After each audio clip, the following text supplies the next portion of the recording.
Voltei para falar da Bíblia. Samuel. Eu parei no Samuel e vou continuar. Vitória sobre os Anonitas.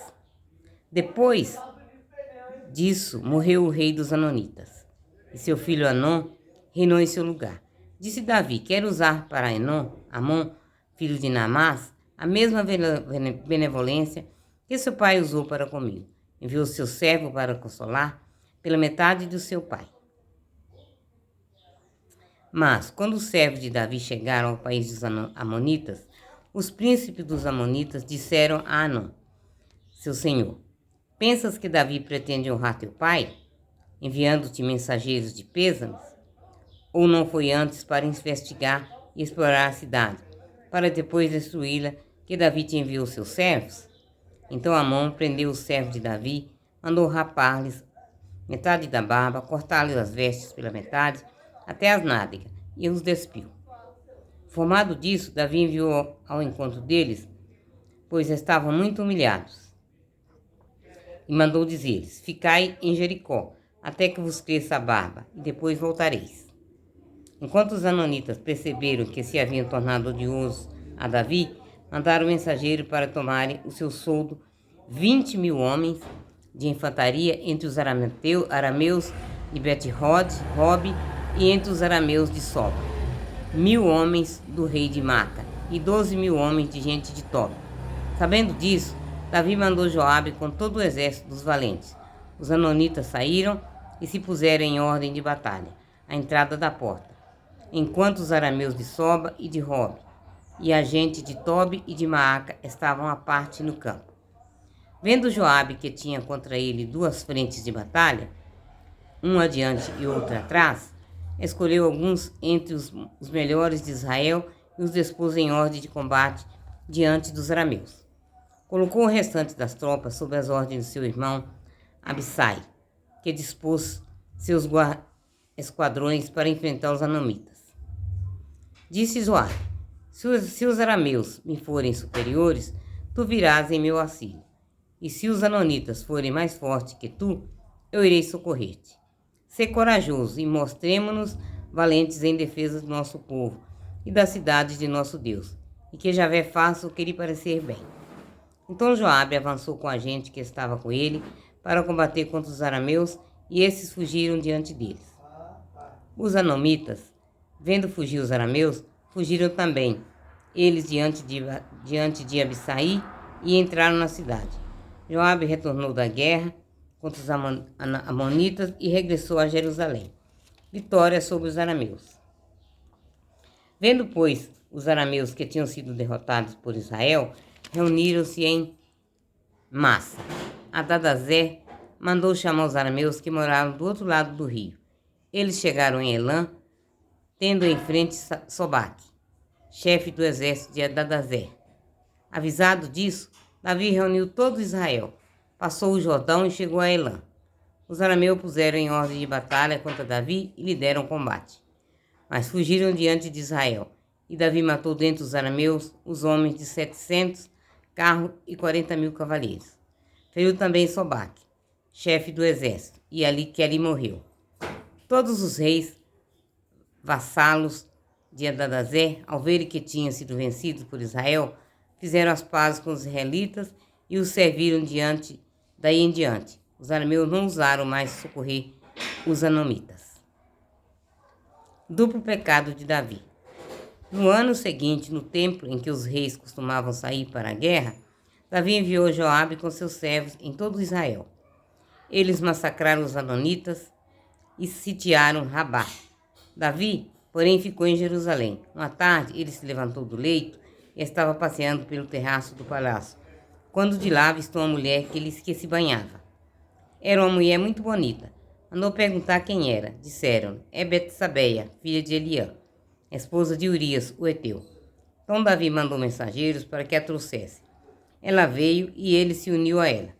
Quando ela acabava de purificar-se da menstruação, a seguir ela voltou para casa. A mulher concebeu e mandou avisar Davi, dizendo: estou grávida. Então Davi mandou dizer a Joabe: envia-me Urias, o heteu. Joabe enviou Urias e disse Urias a Davi: Quando Urias se apresentou a Davi, esse lhe perguntou como estava Joabe e o exército e como ia a guerra. Depois disse Davi a Urias: desce à tua casa e lava os teus pés. Urias saiu do palácio real e depois foi-lhe mandado um presente do rei. Mas Urias dormiu junto da porta do palácio real com todos os servos de seu senhor e não desceu à sua casa. Comunicaram isso a Davi, dizendo: Urias não desceu à sua casa. Por isso, Davi perguntou a Urias: não chegastes de uma visita? Por que então não descestes à tua casa? Urias respondeu a Davi: a arca, Israel e Judá estão debaixo de tendas. Joabe, meu senhor, e os meus servos de meu senhor estão acampados ao ar livre. E eu deveria ir para minha casa, comer e beber e dormir com minha mulher? Por tua vida e pela vida da tua alma, não farei tal coisa. Davi disse a Urias: fica ainda hoje aqui e amanhã te despedirei. E Urias ficou em Jerusalém naquele dia. No dia seguinte, Davi o convidou a comer e beber com ele e o embriagou. Ao anoitecer, Urias saiu e foi deitar-se em sua cama entre os servos de seu senhor, mas não desceu à sua casa. Na manhã seguinte, Davi escreveu uma carta a Joabe e enviou-a por meio de Urias. Na carta havia escrito: ponde Urias na primeira linha, onde o combate é mais violento, e abandonai-o, a fim de que seja ferido e morra. Enquanto sitiava a cidade, Joabe colocou Urias num lugar onde sabia que estavam homens valorosos. Uns defensores da cidade saíram para atacar Joabe. Tombaram dentre eles as tropas e entre os servos de Davi, morrendo também Urias, o heteu. Joabe mandou informar Davi de tudo o que sucedera na batalha. Ordenou ao mensageiro, dizendo: quando tiveres acabado de contar ao rei tudo o que aconteceu no combate, se ele se enfurecer e te disser: por que vos aproximaste tanto da cidade para combater? Não sabias que havia de atirar do alto dos muros? Quem matou Abimeleque, filho de Jorabaal? Não foi uma mulher que atirou sobre ele do altar do muro um pedaço de uma roda de moinho, e assim ele morreu em Tabes? Por que vos aproximaste tanto dos muros? Então lhes disse: morreu também teu servo Urias, o heteu. O mensageiro partiu e, chegando, comunicou a Davi tudo o que Joabe lhe havia mandado dizer. Disse o mensageiro a Davi: aqueles homens eram mais fortes que nós e saíram contra nós em campo aberto. Porém os repelimos até a porta da cidade. Então os arqueiros atiraram contra teu servo do alto do muro. Morreram alguns servos do rei e morreram também o teu servo Urias, o heteu. Davi respondeu ao mensageiro: dirás isto a Joabe: não sintas pesar por isso, porque a espada devora também de um lado como do outro.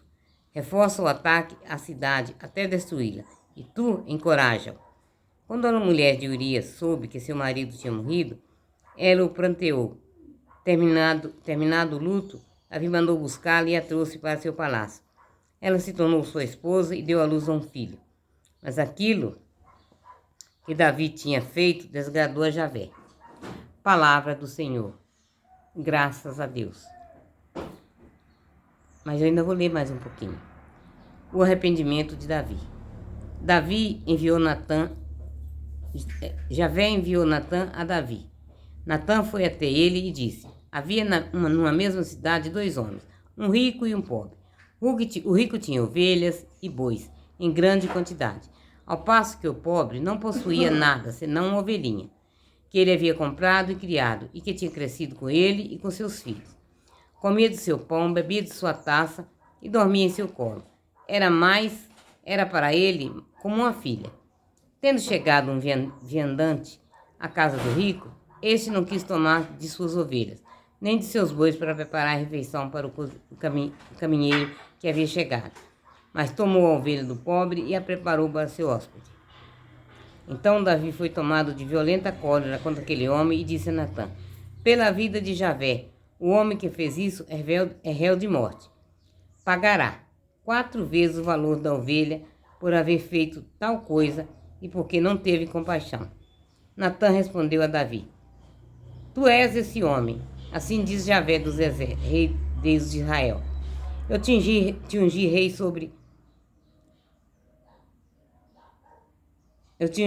sobre Israel e te livrei das mãos de Saul. Eu te dei casa de teu senhor e pus em teus braços as mulheres de teu senhor. Eu te dei a casa de Israel e de Judá. Se ainda é pouco, poderia dar-te muito mais. Porque desprezaste a palavra de Javé, fazendo o que lhe desagrada, mataste a espadas Urias, o heteu, fazendo-o perecer pela espada dos anomitas, e tornaste por esposa sua mulher. Pois bem, a espada jamais se apartará de sua casa, porque me desprezaste, tomando por esposa a mulher de Urias, o heteu. Assim fala Javé, de tua própria casa vou suscitar o mal contra ti. Tomarei suas mulheres diante de teus olhos e as darei a teu próximo, que se unirá a elas à vista deste sol. Tu agiste as ocultas, mas eu farei diante de todo Israel a luz do sol. Davi respondeu a Natã, pequei contra Javé. Natã disse a Davi, Javé por sua vez perdoou teu pecado, não morrerás. Mas porque com isso deste aos inimigos de Javé, ocasião de blasfemar, o filho que te nasceu morrerá certamente. E Natã voltou para casa. Javé feriu o menino que a mulher de Urias tinha dado à luz a Davi, e ele adoeceu gravemente. Davi suplicou a Deus pelo menino e jejuou. Chegando à sua casa, passou a noite deitado no chão. Os anciões de seu palácio insistiram com ele para que se levantasse do chão, mas ele não quis e não tomou alimentos com eles. No 7º dia o menino morreu, e os servos de Davi tinham medo de dizer-lhe que o menino havia morrido. Porque diziam, se quando o menino ainda vivia, nós lhe falamos e ele não nos ouvia. Como, pois, lhe diremos, agora o menino morreu? Poderia fazer algum mal. Mas Davi, notando que seus servos cochilavam entre si, compreendeu que o menino tinha morrido. Então perguntou-lhes, o menino morreu? Sim, responderam. Então Davi levantou-se do chão, lavou-se, ungiu-se, mudou de roupa e entrou na casa de Javé para adorar. Depois voltou para casa, pediu que lhe enviasse alimento e comeu. Perguntaram-lhe então os servos, que é isso que fizestes? Quando o menino estava vivo, jejuaste e choraste, mas agora que morreu, te levantas e comes? Ele respondeu, quando o menino ainda estava vivo, jejuei e chorei, porque pensava, quem sabe se Javé não terá compaixão de mim e o menino viverá. Mas agora que morreu, por que haveria de jejuar? Poderei fazê-lo voltar? Eu irei a ele, mas ele não voltará a mim. Davi consolou sua mulher Betsabeia, foi até ela e com ela se uniu. Ela deu à luz um filho ao qual foi dado o nome de Salomão. Javé o amou e comunicou isso por meio do profeta Natã, que lhe deu o nome de Jededias, em atenção a Javé. Entretanto, Joabe atacou Rabá dos Amonitas e tornou a cidade real. Joabe enviou mensageiro a Davi para lhe dizer, ataquei Rabá e tomei a cidade das águas. Agora, pois, reúne o resto das tropas. Vem sitiar a cidade e tomá-la. Do contrário, conquistarei a cidade e darei meu nome. Davi juntou todas as tropas e marchou para Rabá. Combateu contra ela e a tomou. Tirou da cabeça do rei deles a coroa, que pesava 1 talento de ouro e tinha pedras preciosas. E a coroa foi posta sobre a cabeça de Davi. Levantou da cidade grande quantidade de despojos. Retirou a população que havia nela e ocupou-a em trabalhos com serras, picaretas e machados de ferro. Empregou-a também na fabricação de tijolos. O mesmo fez com todas as cidades dos Anomitas. Em seguida, Davi voltou com todas as tropas para Jerusalém. Palavra do Senhor. Graças a Deus. Pai nosso que estais no céu, santificado seja o vosso nome. Venha a nós o vosso reino, seja feita a vossa vontade, assim na terra como no céu. O pão nosso de cada dia nos dai hoje, perdoai as nossas ofensas, assim como nós perdoamos a quem nos tem ofendido, e não nos deixeis cair em tentação, mas livrai-nos do mal. Amém.